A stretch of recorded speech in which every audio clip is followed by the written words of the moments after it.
Welcome to my fourth podcast. I'm sitting on the lawns with the castle behind. It's an amazing summer's day. The trees are in full leaf. There's a gentle breeze.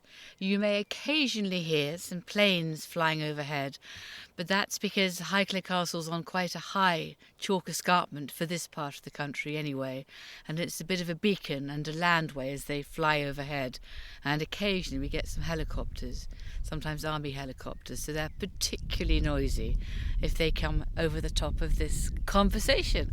And today I have as my guest an amazing lady called Pat Withers.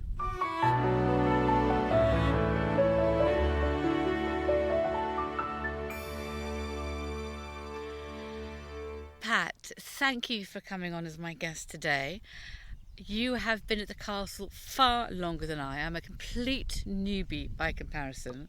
So do you want firstly to tell everybody how long you've been working here? I'm not asking you your age. Thank you. We came here, or my father and I came here in 1960, the end part of April in Crikey. 1960. So that's 60 years ago. Yes. You're still a wee young lass working hard now, but you were then. I was a wee young lass then, yes. You rode a motorbike, I gather, too. Yes. Phenomenal. Yeah, yes. That was after my father died, because sadly he died in 1964. Wow. And I carried on. They allowed me to carry on contracting So after what that. do you do here, Pat? Tell us. Painter and decorator. And what's quite fun for me is when we discuss another room that we're going to be doing up, you can tell me what it was like, and probably would have been like, from the time of the Second World War forwards, because that's what we're working with. So your knowledge and history experience is just a complete treasure. There's still quite a lot of rooms that have never ever been decorated since I've been here. Crikey. Well, I know I've still got my work cut out. Yes. But we have been pedalling quite hard, haven't Very, we? very hard indeed. We got through a lot. So what was your first job interview like? How did you get a job here?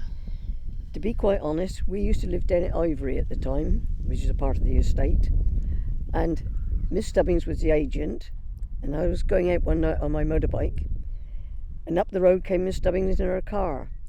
And in my mirror, I saw that she was stopping outside of our place. And my first thought was my dog, because she dressed exactly like I did with a gabardine mac on. Now, I had an Alsatian cross of Labrador, and his favourite thing when he came to greet me was feet up, paws either side, and look you straight in the eye. Well, I turned round, but I didn't quite make it. My mother opened up the door, and of course the dog come out straight up Miss Stubbings. And my first thought was, I don't know what she wanted, but she won't want nothing now. But yes, she came to ask, would we consider coming to have a look at painting the exterior of Highclere Castle? The windows, you mean, not Yes, the the stone? windows, yes, sorry. But yes, well, I'd only ever seen it a couple of times in all the years we'd lived around here. So we had a meeting with her, and her first reaction was, now don't panic, because the windows open inwards. So you can may depend, our father and I looked and we thought, oh yes. But what we didn't realise is that the little windows do not open at all. But we came, and hence, as I just said, still here now. It has been amazing. And you're still painting the windows, aren't you? I know, yes. Which is quite funny. And we need to tackle some of the windows on the south-facing side, which is extraordinary. Some of them I've painted 3 times and some of them I've painted 4 times. So, yes.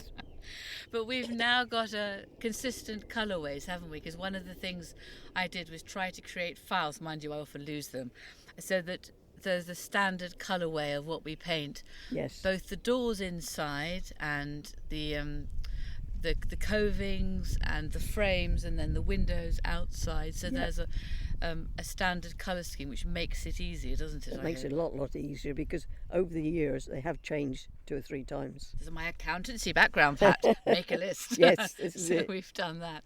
So you obviously worked at that point for the 6th Earl of Carnarvon. So did you get to know him a little bit? Yes, got to know his lordship quite well. He was a great gentleman, let's put it that way. All 3 Lord Carnarvons have all been different, all lovely in their own ways. The present one, I've known him since he was born, so yes, a bit different. But the sixth Earl, Geordie's grandfather, was quite a man. He certainly enjoyed life, didn't he? Oh yes, definitely, yes. And I gather it was a fairly more kind of rough and ready approach to painting rooms, because when I began to look round, many of the rooms here were painted either cream or green. And so you simply picked the colour schemes, or with Miss Stubbings, that you just That's right, painted everything on the outside was cream and the dark green, which you still have got now, called holly. And some of the places and everything's still got a part of the holly on them now. But in the inside of the castle, you were painting some of those rooms, which were interesting. Some of those, they were all cream and brown. It was quite a colour scheme, and actually some of the bedrooms were, and some of the bathrooms were this green colour. It was a real 1960s, 70s colour. It has been absolutely lovely. I love green, but perhaps not that shiny shade of it. It has been lovely to work through some of them, bringing them back, I think, to the life and glory of slightly earlier days before the Second World War, I think I'm saying. Yeah. After the sixth Earl sadly died, you then continued painting inside and out for the seventh Earl, my father-in-law, and Teenie, my mother-in-law, Lady Carnarvon. Yes. And I think they had a different colour scheme, didn't they? Very, very different again. Some of them, the colours and everything were going back like it used to be, but then other ones and everything were going far off it, and she had two different interior designers at the time. So that was sort of interesting. And I know my father-in-law started painting some of the doors outside a dark blue. That's correct. And his grandfather had gone with a dark green. Yes. And then I chose neither of those colours. Do you remember I painted one door about 16 different colours? I know. And everybody would start, you painted them actually. It wasn't me who did it.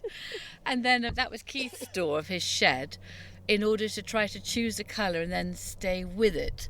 And I remember we'd just chosen one which was called Wheelbarrow, and it was a glorious colour. Yeah. And then I said, Pat, that's it. My husband likes it as well, I like it, and I think it looks beautiful against the amazing brickwork we have. You went to get it, and guess what? It had gone out. So then you had to go to your lovely friend and get her to match it, and it's now called Pat's Doors, isn't it? That's so that's correct, the reference. because nobody else has got it. It's a lovely bluey grey colour, because some of the bricks round the courtyard have that tint in. I think it's just it picks it lovely. out. It really picks it up. We have had some adventures. Oh yes, my goodness. Definitely have. So after my father-in-law died, I remember sort of meeting you, but I was such a newbie. I didn't really know my way around at all, did I? And I met this amazing lady who knew everything, and we've carried on from there. It was you that nicknamed me the Oracle. Oh, did I? Yes. Want to know anything? Ask the Oracle. Ask the Oracle.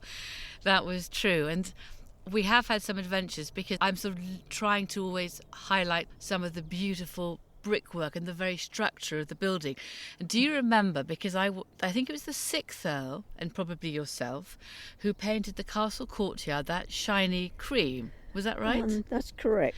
And then I knew that underneath it was some glorious bricks from far earlier centuries. Yep. And then we were practicing how we could take it back to the bricks. And I'd asked you to kindly put a platform up and try whether we used water or whether there was a peel or whatever against that wall there. Do you remember that? Yes, I can remember. And then what happened, Pat? We turned around and we took some of it off with different ways, as you just said. Then the next thing was, have a go at sandblasting it. You got a firm in then to try and sandblast it. Trouble was, it took half the brickwork away. Yes. So then it was, no, we're going to try a thing called peel away. Well, you tried water first, didn't you? Yes. On this one. But on the end one you did. And then as you were making this extraordinary mess going around the corner, my husband, because he's sometimes on a need-to-know basis.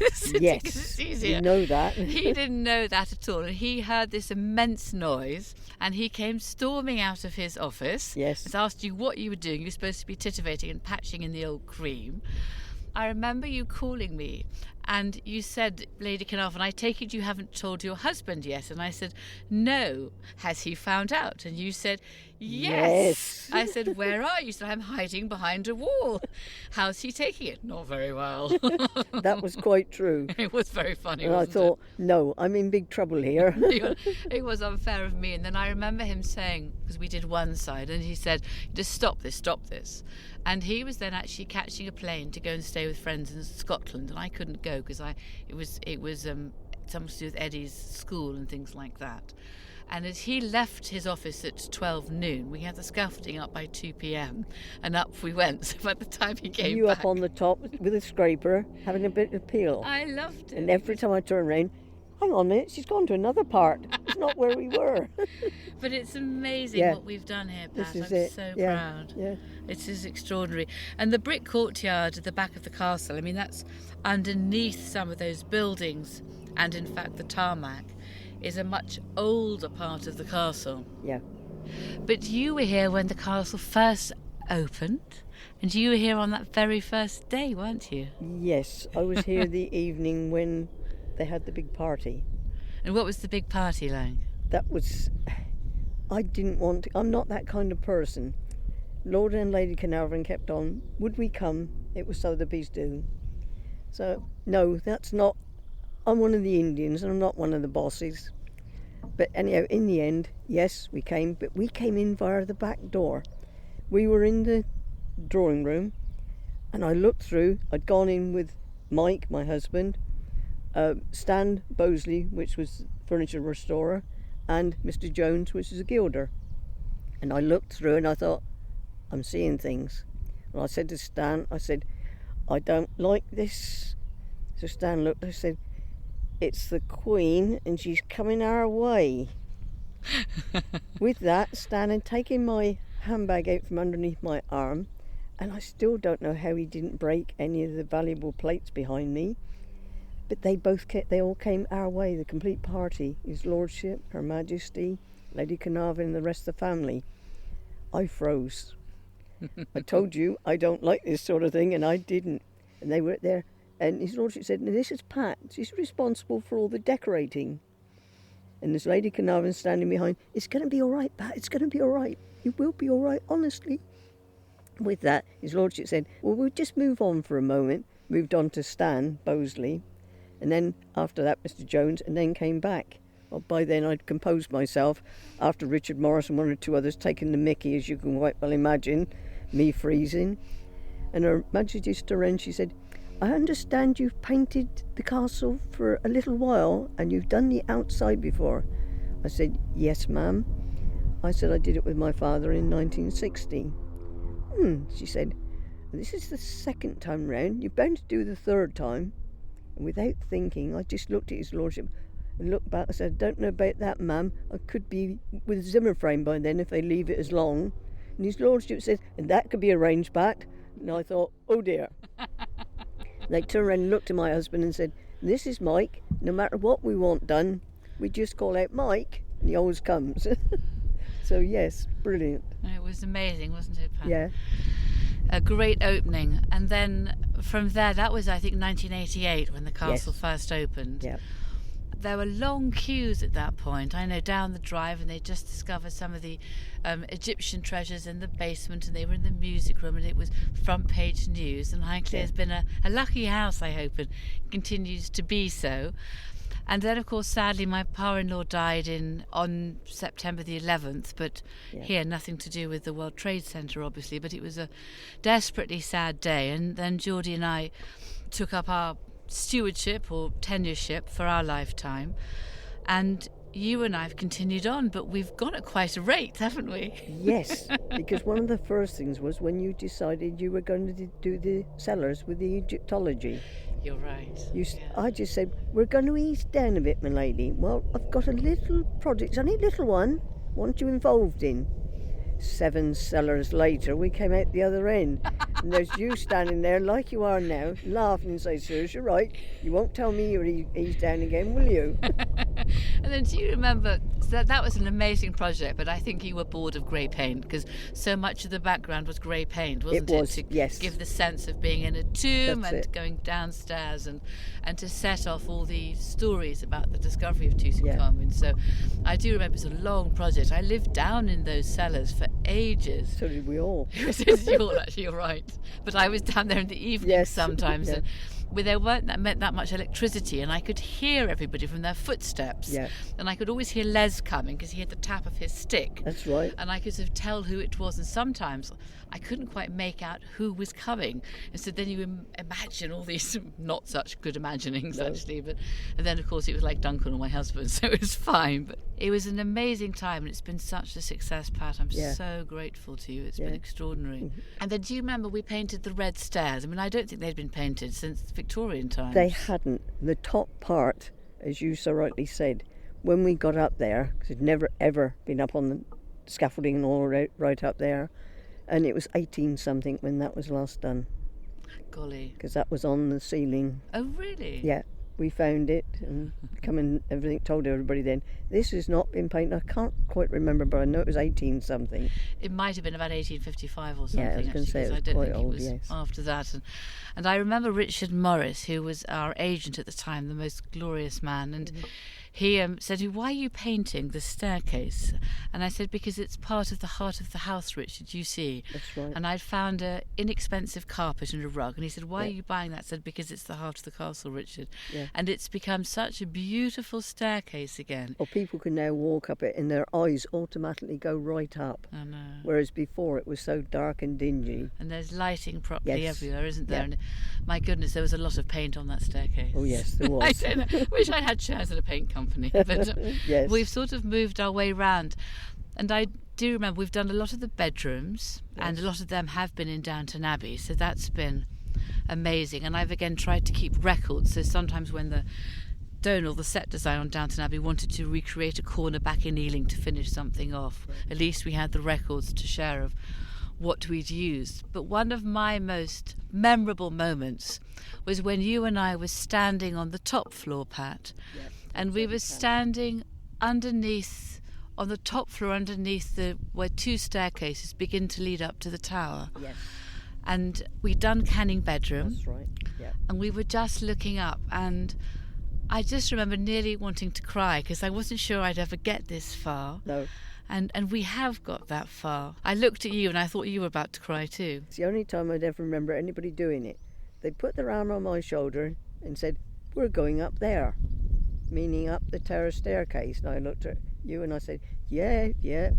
No, we are going up there. And I thought, oh my God, she means it. And that was it. That was the start. Then the staircase was done with that gorgeous wallpaper. It's a hand-blocked wallpaper, which again was smuggled in without necessarily mentioning it to my husband as usual. Again, it was a hide round the corner when you saw his lordship coming because he didn't know anything about it at all. Oh God, you ran down the stairs, I didn't know. you? He came one way and I went the other.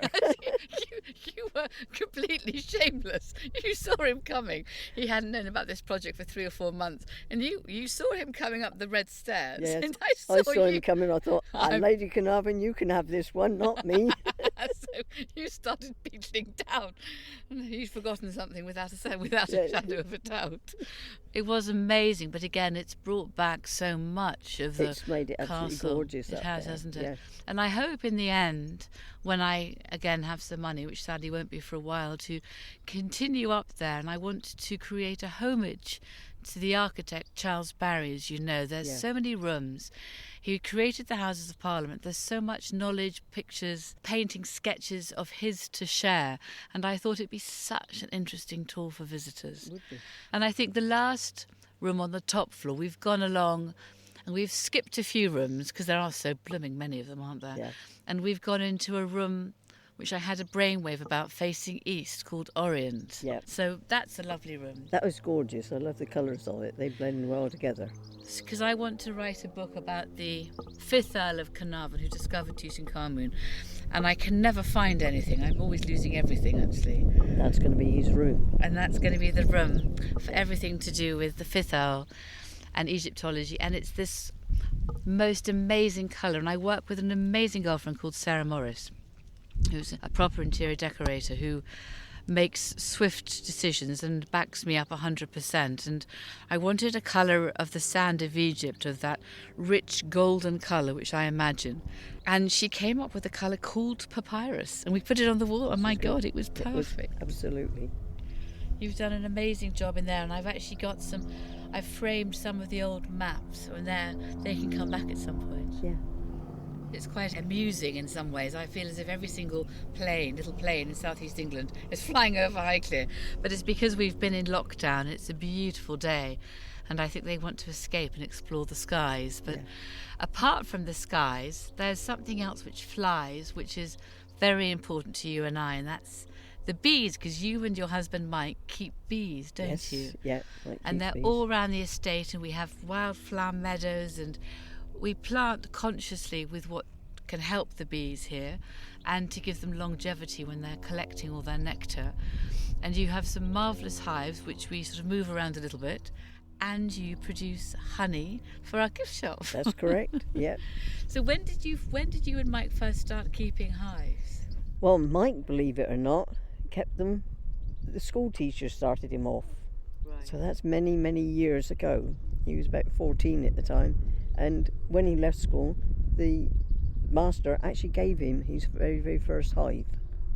And I have got it out on the lawn because I have got 4 old-fashioned hives. And I do mean old-fashioned, right the way from a telescopic on up through. And that was one that he actually gave him. Been repaired and everything a few times, as you can imagine. Because nowadays you wouldn't have that sort of hive because it would take too much to try and keep lifting it. And with that one, the name says itself, telescopic. You turn it up one way, and then when you want to put the honey crates on, you turn the whole complete lot the other way around, and it builds itself up. So, again, nowadays, the modern hives, you just lift off the one lot, and you've got the brood and the supers and everything all on sort of in the boxes. And how are the bees doing this year? This year, thank goodness, a lot better. Last year was a diabolical one. In so many places and everything, they've been having what everybody calls disappearing bees. You go there one day and you've got bees in your hive. You go there the next day and there's nothing. The only thing is this year, what is happening is there are so many swarms around. Everybody's bees have just gone haywire. Again, I think a lot of it to do with the lockdown, because people and everything are not able to get to their bees quite so easily because of the lockdown. It's causing bees and everything to sort of swarm. It's the only thing that we can all think of. But again, it helps a lot of the bees and everything back, because one beekeeper that we know lost biggest part of all his last winter. Started off with the disappearing ones, and then with the winter that we had, especially even coming into this year, the January and February, all the water, rain, everything around, the bees and everything just can't take it. But I think a lot of countries abroad have got a lot worse off than where we are for bees. I was listening to one programme the other night, and I think I'm right in saying it was out in the States. The man had got a lorry load of hives, and when he went there wasn't any bees there at all. Goodness me, I mean, I think we can control it all, can't we? Yeah, and I think but you can't. Perhaps the last few months have illustrated it's not ours to control, Pat. No, it's ours not. to respect No. and look after. Yeah. And I don't think you can move hives around. I think in a large way, I gather some places they put them on lorries and drive them cross country. I think that's not what it is. A bee's like us, like a home. They do that for the pollination of down in, like in this country, in Kent and everything, for the apple trees and all that sort of thing. Then they move them on to the next, to rape and all that sort of thing. And then later on in the year, thank goodness we're here, and you get all the lime and all the tree ones round here. But does that work, or are they not better left amongst the apple blossom all year? Then you've got to have an awful lot of hives and everything to do it with. A friend of ours, he's down just the other side of Andover. Now this year they've had an awful lot of rape. Now, bearing in mind, been locked down and everything, he's taken over £500 of rape honey, because all round that area it was absolutely yellow. Now, as he said, okay, now, unless the farmers have got beans and everything all coming on, there won't be so much not his way. It'll all be our way. Well, we've got beans. Yes, because we've got the trees and everything as well. We have. Yeah. And the lime flowers produce the most amazing honey, I think. Absolutely lovely. It is a very, very good honey. There's only one honey I think I've ever had, which I would say betters that. We had the hives down in St Marybourne, which is only the next village over sort of thing. And you've got the watercress down there. This is going back quite a few years. And they had one of their beds down there, they left to go to bloom.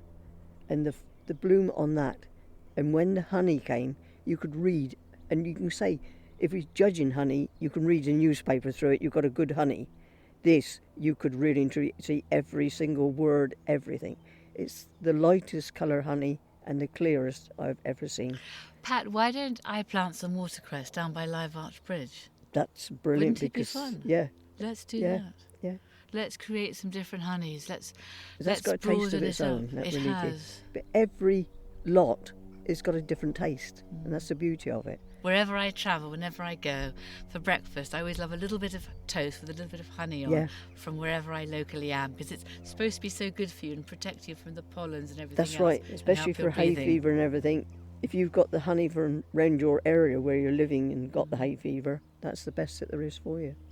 I don't know whether you know, but there's the Anglo-Saxon Charter, which relates to Highclere, has named many of the paths. You know, there's the old Wayfarer's Walk. Yes. And then part of the marking of the bounds of Highclere then goes down Honeygweg, as it's called. Oh. So there were always hives of bees here, and they were always regarded as very precious and very important. So there have been bees here recorded for at least 1200 years, and I'm Yeah. sure before that actually, because the people have lived here for such a long time. And honey and bees have been a part of it, haven't they? Yes, they always have. Yes. We had amazing apple blossom this year, and I so hope some of that might have been visited by bees. I It was looked at so ours in the beautiful. garden. I've never ever seen our trees have so many, at the moment, small apples on it. They're going to have to be thinned out because Wow. they are loaded. Well, Absolutely. I was thinking I might try and make apple juice this year because I had too much last year. Oh, yes. Might get ahead with that. Yes. So, Pat, we've worked together, I don't know, for 20 odd years now, all of which has been a complete joy for me anyway. Well, it is likewise. We've had some good laughs. We've had Yeah. so many laughs, Yeah. from fish and chips on Fridays. Yes. Very And we important. haven't had any of them this year at all. My goodness, well, I think when we can get going and Yep. begin to paint the room next to Orient, which I think we might paint rather than wallpaper, Yep. because it'd be a less expensive option. Well, that's true now. Going Yes. forwards. Yep. That I think we then need to have a Yeah. fish and chip Friday. So I'm going to look forward to that, and I can't thank you enough for joining me today. That's all right. You're more than welcome. It's been a Thank you, pleasure. Pat. Wonderful.